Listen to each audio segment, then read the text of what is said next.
diabetes basically most of the patients. So, I mean, we'll discuss about obesity, how to allocate this among our population, how to stop having obese patients, and how we can avoid having diabetes in those patients. So, we start with the lecture.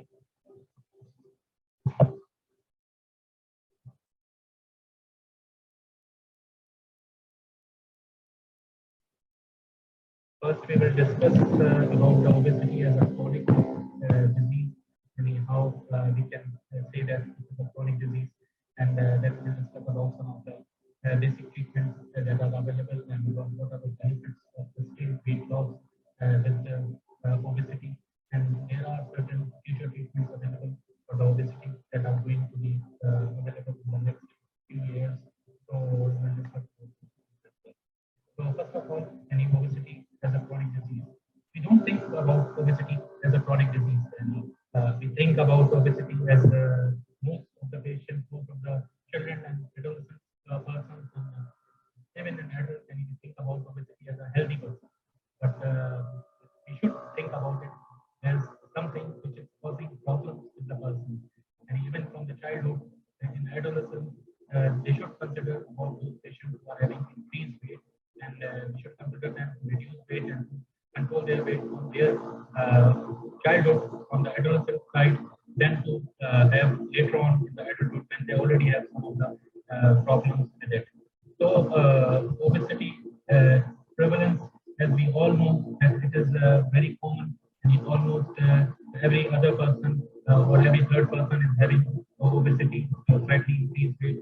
You can see in Saudi Arabia. And you can see here, if you can see here, it is increasing from 1975 till now. It is increasing too much, from 15% almost 35%. Almost one third of the population is obese in the adult population. Even in childhood, in children, you can see from 1% it has been increased to 18%. And almost one fifth of all children or adolescent people, they are having obesity from the childhood. It is increasing alarming situation. We should consider it as a disease which should be treated as soon as possible. And here we can see that almost 68% of the persons with obesity, they recognize that obesity as a disease. But still, some of the HCPs, they don't recognize. They don't recognize that 62% of the persons, they recognize that obesity, but other persons, they don't recognize obesity. So it is concerning for us as well, as a doctor, that we should recognize the persons with obesity and we should treat them as soon as possible so that they will not have problems later on. And there is a 6 years gap when they are struggling with this obesity. There is a 6 years gap of starting any of the treatment, even lifestyle treatment. They is going to start. There is a 6 years gap in between. So most of the foundations, most of the worldwide, they say that this is a chronic disease. They say that obesity is a chronic, relapsing, progressive disease. And in Obesity Canada, all other Royal College of Physicians, all of them, they used to say that this is a chronic disease which has to be treated and which needs to be treated even from early diagnosis, and from early diagnosis they should be treated. So, which people we say that they are obese? This is the most common thing we don't see in our clinic, and even we are seeing the patients, and we don't see the BMI of most of our patients. We see the weight, but we don't see the BMI, which is the most important thing for most of the patients. So we should consider this BMI for most of the patients, all of the patients, and to see that how much BMI they are having. And the normal range is between 18 to 25. So if the person is having between 18.5 to 25 BMI, he is said to be normal. But this is not for all ethnic population. Some of the ethnic population, some of the population, they should be considered below 23 normal, and above 23 they should be considered as obese. So we should consider this BMI as the person is going towards or above the 25. We should consider him for the start of the treatment. Even the person with normal BMI should be thought about how they cannot increase their weight in the future. So even with the normal weight, they should be taught about that in the future they shouldn't increase and they shouldn't come to the level that we need treatment later on.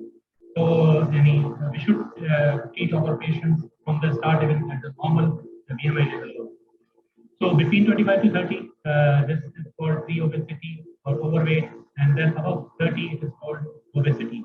And between 30 to 35, it is class 1. Between 35 to 40, it is class 2. And above 40, it is severe obesity and class 3. So with this, the other thing that we should consider in all our patients is the waist circumference. If the waist circumference in men is less than 40, the chances of having the complications with obesity is slightly less.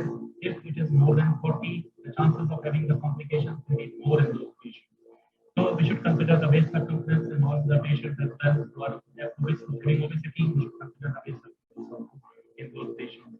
As the waist circumference increases, the chances of having complications will be increased, and it will be extremely high with obesity class 3 and above 40 basis.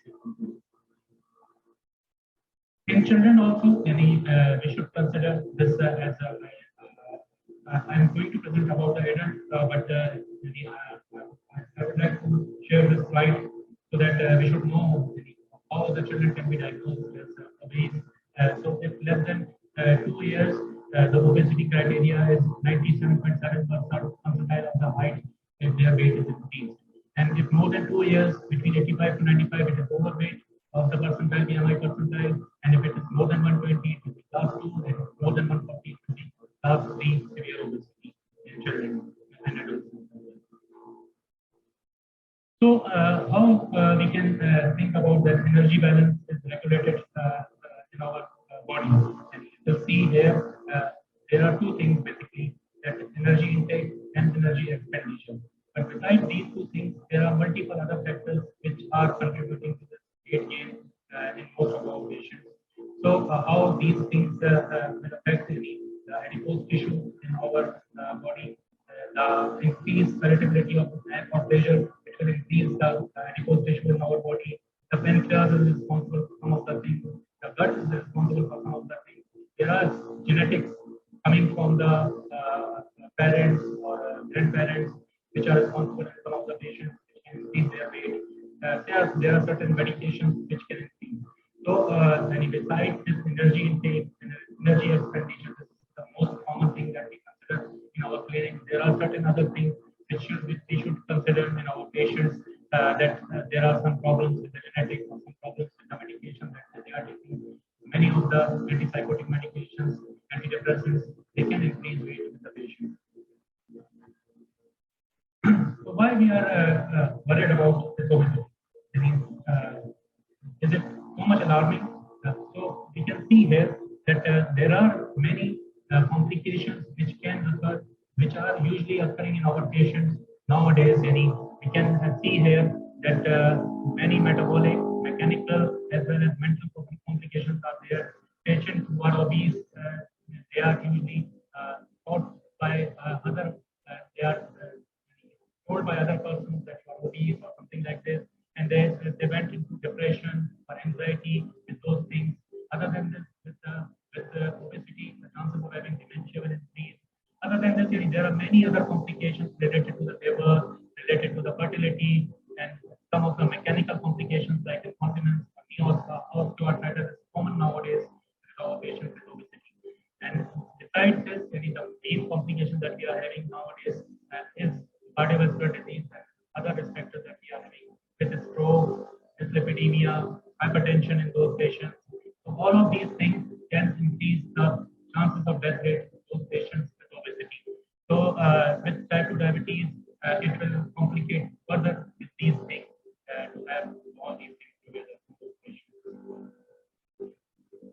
So up till now, we consider these complications that I have shown you in the last slide, that most common complications like traditional complications like coronary heart disease, stroke, and peripheral vascular disease.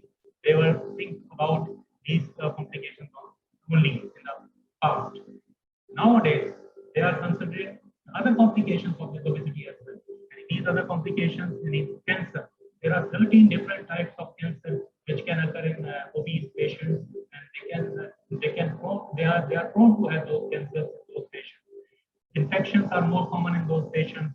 Liver disease like NASH, we have discussed in the previous slide, is more common in those patients. Functional disability. Nowadays, the patients coming with functional disability, they cannot do their own work by themselves.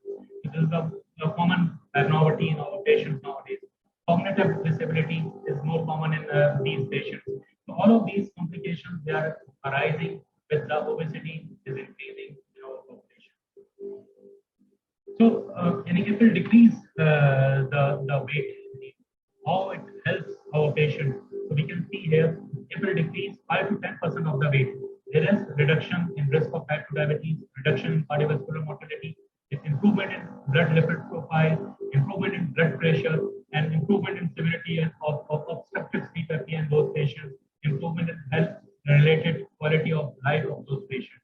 So all these things will decrease the death ratio in our patient if we will improve only 5 to 10% of the weight with obese patients.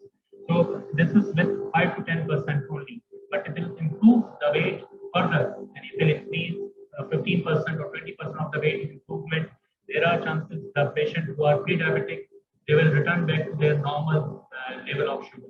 If the patient who is hypertensive, they can have reduced the amount of reduced number of medicines, or even without medicine, they can control their blood pressure. So there are chances that dyslipidemia will be better if more than 50% weight loss is there. So it depends on the amount of weight that the person is losing. We can have more benefits with those patients. Even 5 to 10% will give minimal benefits, and if it will lose more, 15 to 20%, it will give more benefits to the patient. Life expectancy, as I told you, that the death ratio is increasing with the obesity because of all these complications. Life expectancy, here we can see if normal BMI, almost 80% chance of reaching 70 of age. But if BMI more than 40, the chances of reaching the 70 age is only 50%. So it is reduced with the patients who are having obese, over obese. So as we discussed initially, that we as doctor also don't consider BMI in most of our patients, and we don't consider obesity. And so the obesity remains underdiagnosed and undertreated things in most of our patients. So here we can see that people living with obesity and the people treated with those obesity. So only less than 20% of the patients treated if 100 people are having obesity. So less than 20% is not good enough amount to be treated with those patients. So there are certain goals of treatment with different things. And if the patient is having different complications, there are different goals. Basically, we are treating to reduce those complications in those all patients with metabolic syndrome. We will prevent type 2 diabetes. Pre-diabetes will prevent type 2 diabetes.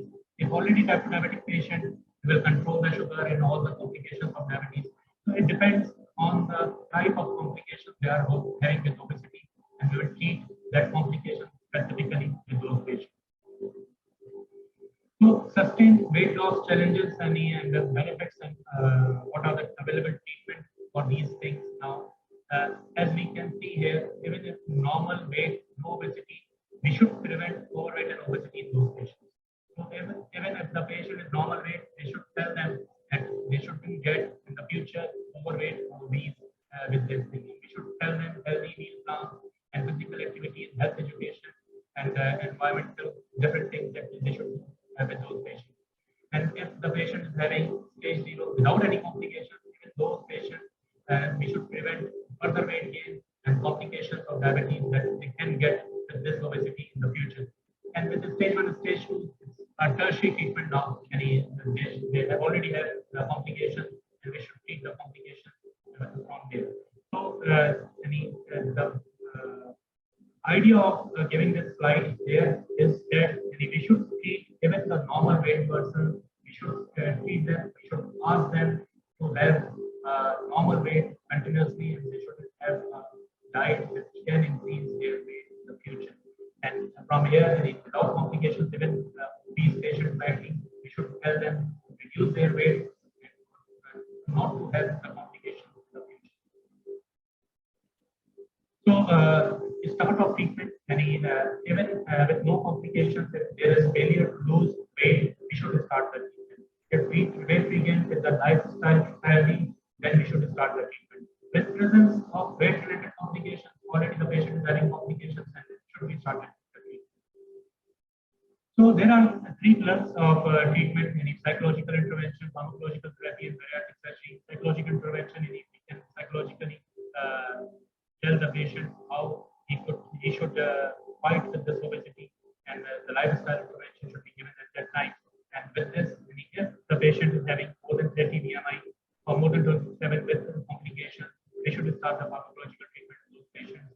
And if more than 40 or between 35 to 40 with complications, or if uncontrolled diabetes more than 30 even, we can go for the bariatric surgery in those patients.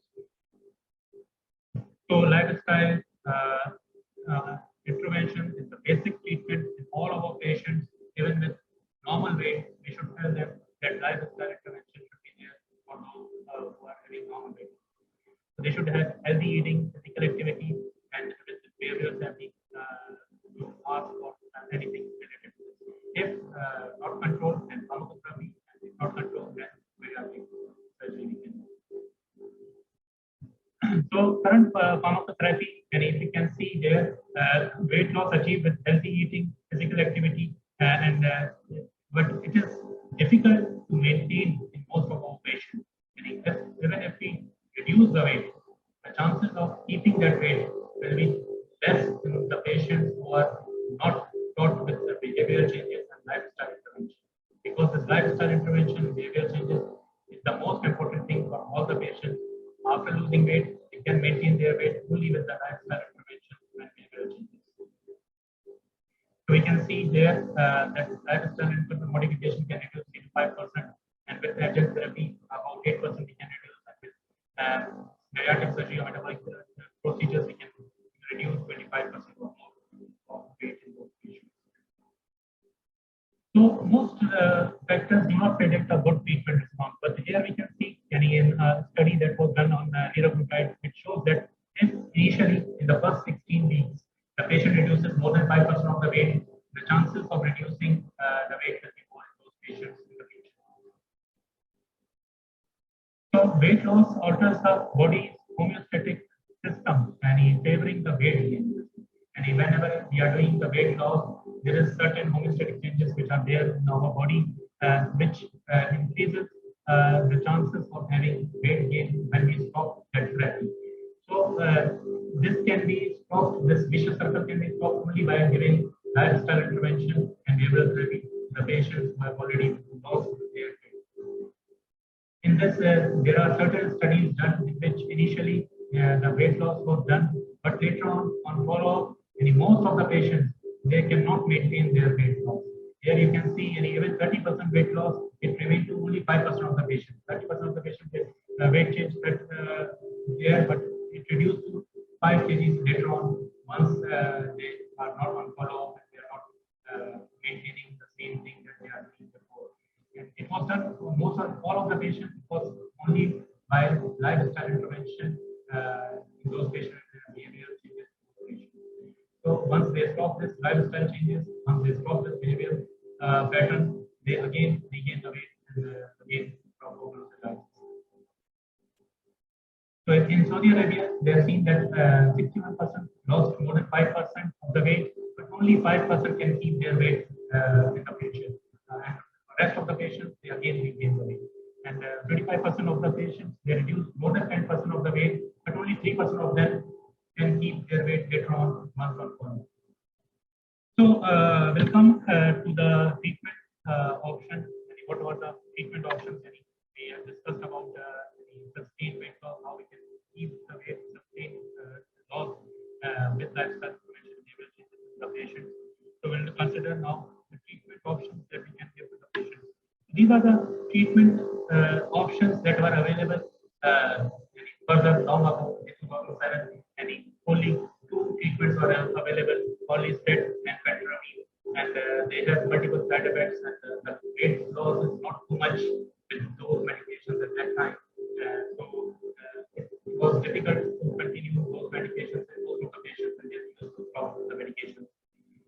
newer agents now available for the weight loss, as we can see here, Metformin, Clopidogrel in 2012 and 2014, Mifeprine and Naltrexone and Liraglutide in 2014, and cellulose was available in 2019, and semaglutide is available in 2020 now. So these treatment options now available, which can reduce weight and reduce the complications of the diabetes of obesity as well. So we can see here some of the main medications, how they work, and how what are their benefits and what are their side effects. As you can see, orlistat lowers lipids and improves insulin sensitivity, improves glycemic control, but it has flatulence and diarrhea, which in most of the patients is so much severe that they cannot continue, they cannot tolerate orlistat most of the time. And the other medications, the Metformin and Clopidogrel, Naltrexone, also they have certain side effects which we cannot consider in our patients. And in most of the patients with obesity, they do have cardiovascular disease, they do have hypertension.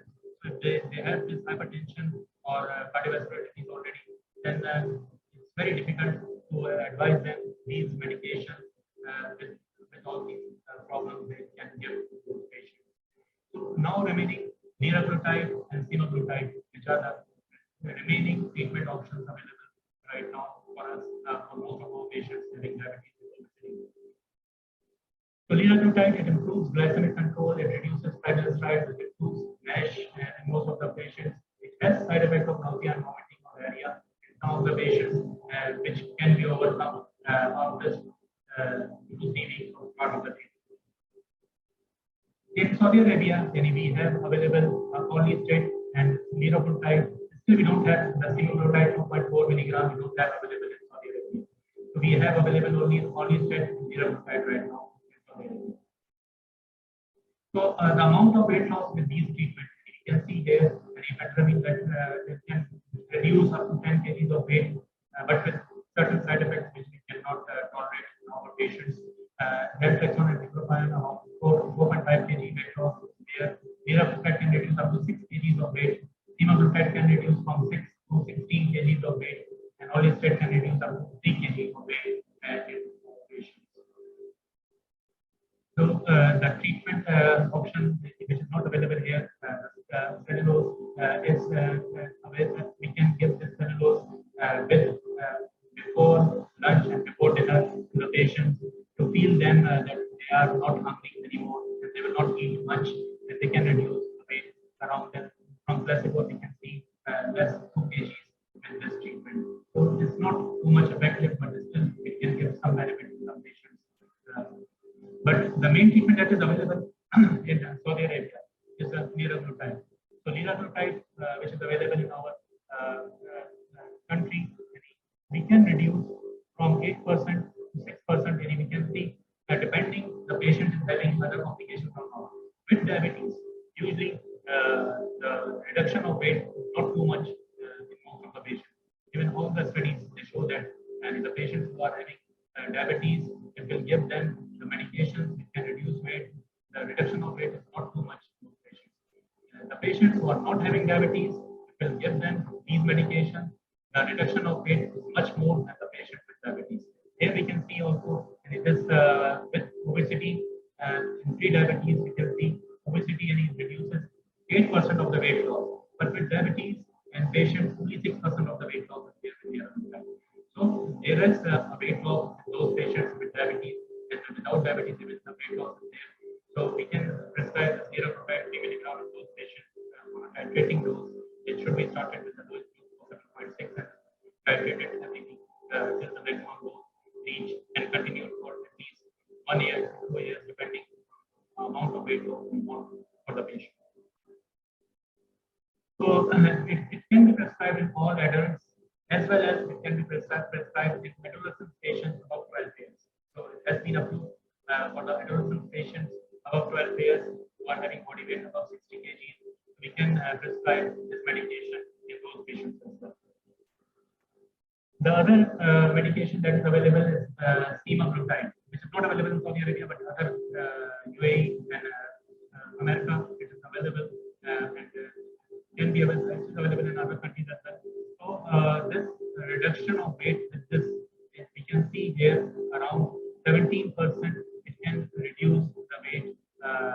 patients, and with other therapies that is related with the behavioral therapy. In this therapy related with the behavioral therapy, you can see here with behavioral therapy, it can reduce 18 kgs even. And sustained weight management, these will continue this treatment for longer time. It can reduce further to 18 kgs. So it can reduce till 18 kg of weight in the patients who are having weight gain. So this is a very good treatment option for most of the patients. It's almost similar side effects that the liraglutide is having, nausea, vomiting, and some patients diarrhea. This is the same profile of side effects as liraglutide as well. And it is having a good thing about that can be given once weekly as well. Liraglutide has to be given daily injectable. Other than this, this is not a obesity treatment, but we are not having the semaglutide 2.4 milligram. So in our country, most of the patients they are using this 1 milligram injection for reduction of the weight. So it can reduce as well, maybe around 6 kg of weight it can reduce. And in some of the patients, these studies were done only the patients with diabetes because it is approved for diabetes. So this treatment, this all weight loss is in diabetic patients. As I told you before, with diabetes, the chances of weight reduction is less. So even 1 milligram, it gives 6 kg of weight loss in diabetic patients. So without diabetes, only in obese patients, it can give further more weight loss. Oral semaglutide can also reduce some of the weight with our diabetic patients treatment, so it can reduce the weight. The bariatric surgery, most effective treatment for reducing severe obesity and reducing severe medical comorbidities, and the only tool that demonstrates acceptable weight loss, maintenance, weight loss. But there are considerable variabilities. Patients, some of the patients, they cannot sustain their weight and they can regain the weight. It depends on the surgical procedure, depends on the surgeon who is doing the surgery. It depends on multiple factors. So it is the bariatric surgery that increases the incretin and the malabsorption, which causes the weight reduction of the patients. There are certain procedures which we are doing for bariatric surgery. The most common procedure that we are doing here in Saudi Arabia is sleep gastrectomy in the patients, most of the patients. So reduction of the weight with sleep gastrectomy is around 20 to 25% with the sleep gastrectomy that we are doing for these patients. But it can be with other procedures that can be increased up to 25%. The other endoscopic bariatric procedures, metabolic therapies that can be given, which can reduce the weight in the patients. I will not discuss about these things further, but they can reduce between 5 to 20% of the weight, as you can see, depending on the type of therapy that is given in most of the patients. The future treatment options that we have in the future, in the near future, and we are going to have this tirzepatide, which is the GIP-1 and GLP-1 analog, and it can reduce weight in most of our patients. With treatment regimen, you can see there it can reduce more than 20% of the weight. If you see the persons who continue the treatment till the end, they can reduce up to 22% of the weight. So this is the only treatment which is going to be available in the future, which can reduce more than 20% of weight in our patients in the future. Still, it is not approved for the obesity treatment. It is approved for diabetes treatment, but not available here in Saudi Arabia as well.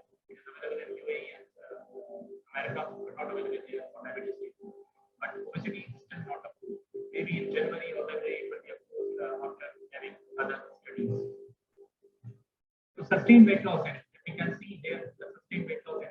If we have the weight loss of more than 5%, how many patients will have more than 5% weight loss?